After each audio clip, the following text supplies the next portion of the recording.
I didn't have aspirations of being a makeup artist. I just was everything that I did was creative.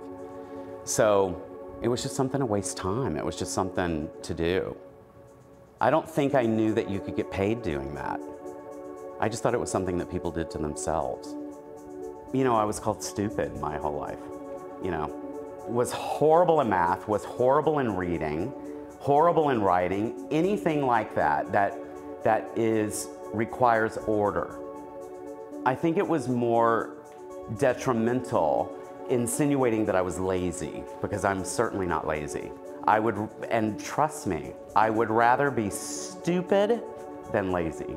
But my choice, I think, wasn't a choice. I don't think that I could have ever done anything other than something creative to make money. I don't think I could succeed. My process, I wouldn't change for anything.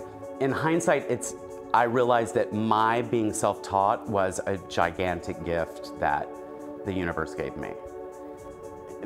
I mean, this applies to so many things, but one of my favorite sayings is get out of your own way. Just let it go. Don't even worry about it, and let the eye tell you what it needs. And if it needs half the lashes that the other one does, then that's what it needs.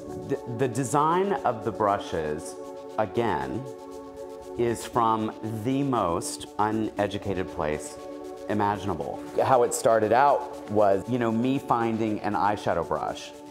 It was exactly what I needed. Literally, I had given this brush so much power that my career would be over if I lost that brush. It was as simple as that. And I got tired of it, and it was basically, well, you know what? If I can find a company, like, what's their minimum? You know, it was like this gratuitous nouveau riche acting out. You know what?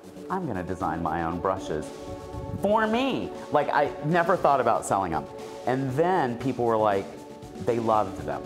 And, you know, so I was happy to gift them. So I, you know, started giving them away. And then people were like, no, no, no, let me pay you. And I'm like, bitch, I don't even know what I would charge. You know, I just want to make people pretty. I don't want to do customer service. I don't want to hear people, I don't want to ship things. I don't want to hear about problems. It steals your joy. I had resolved myself to the brushes just going back to the original idea, which was I was going to have 999, you know, brushes available to me in my attic when I needed them. And then people just kept asking and asking and asking, and now I have a situation that will not steal my joy, and people will be taken care of, and so I'm happy, you know, to sort of have them available again. People, I think, even now, very experienced, very talented people that are like, suddenly, I'm gonna create brushes. The first thing they do is look to see what everybody else did. My thing was, nobody did what I did. That was the whole point. You can learn something in a book, for sure. You can memorize it, you can learn it. But you can't learn what I know, ever, from a book. But people are so brainwashed in that process to be like, is it Sable? Sable is a drag queen in Memphis. Sable Star. I don't know about some, you know what I mean? I don't need Sable in my brushes. This is what the best brushes are made out of. This is what the best brush, you know what? The best brush is the brush that does the job that I need for it to do. One of my most popular brushes is the foundation brush. I started thinking, what bugs me about foundation? All of the brushes, for lack of a better word, flicked. They were too stiff. They were too firm. Either they were too short, so there wasn't enough length in the bristle to bend the proper amount. Whatever it was, I only fixed the things that irritated me. So I didn't have these brilliant ideas for brushes or a brush line. It was, what's wrong with the ones that are out there? What make mine different? They're not irritating, and they do what they're supposed to do. And I don't mean irritating to your skin, irritating to your person, to your soul. Just piss me off, you know what I mean? Too big, too hard, too so many things, but the size was the main thing. Like eyeshadow brushes as big as my thumb. Whose lid is even that big, right? Anything that was past where a brush rests or where a pencil rests, right there, that's what that's for.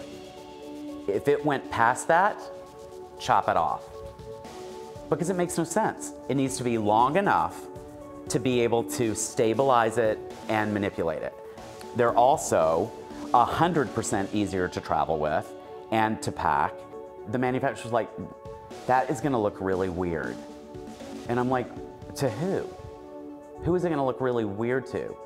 Well, compared to, compared to what do you mean? These are the 13 brushes that I need to do any look, anything that anybody needs to do as maybe evolved that people perceive the makeup that I do. It's very, very basic.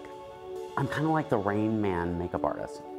I'm redundant and I'm repetitive and I do what works, and I just Groundhog Day that over and over and over, and that's what's gotten me through.